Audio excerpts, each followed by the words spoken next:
News 18 বাংলায় আপনাদের স্বাগত। বিবেক দুবে সিপি সাক্ষাৎ, পোর্ট ট্রাস্টের গেস্ট হাউসের সাক্ষাৎ, কলকাতার আইন শৃঙ্খলা নিয়ে বৈঠক বলে জানা যাচ্ছে। টেলিফোনে রয়েছেন আমাদের প্রতিনিধি বিশ্বজিৎ সাহা। বিশ্বজিৎ, বিবেক দুবে এবং সিপির সাক্ষাৎ, আলোচনায় কি কি মূলত উঠে আসতে পারে? মূলত কলকাতা এবং কলকাতা সংলগ্ন যে এলাকা, সেই এলাকার আইন শৃঙ্খলা পরিস্থিতি নিয়ে মূলত রিপোর্ট তলব করেছিলেন সিপিও অর্থাৎ সেন্ট্রাল পুলিশ অবজারভার বিবেক দুবে। সকাল 11:30 নাগাদ কলকাতা পুলিশ কমিশনার রাজেশ কুমার তার কাছে আসেন পোর্ট ট্রাস্ট গেস্ট হাউস। এই গেস্ট হাউসে এসে তিনি বৈঠক করেন। সকাল 11:30 থেকে 12:20 নাগাদ পর্যন্ত এই বৈঠক হয়।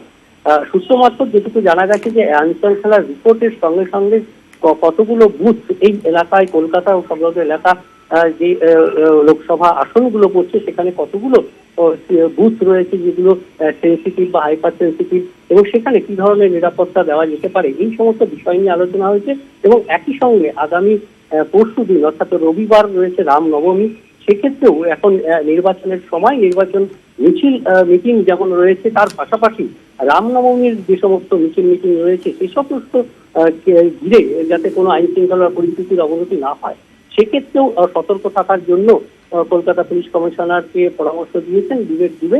এবং এই সমস্ত আইন শৃঙ্খলার বিষয়গুলো নিয়ে এই নির্বাচনের সময় আইন শৃঙ্খলার বিষয়গুলো নিয়েই মূলত আলোচনা হয়েছে, এমনটাই সূত্রের খবর। মঞ্জিরা, ধন্যবাদ বিশ্বজিৎ।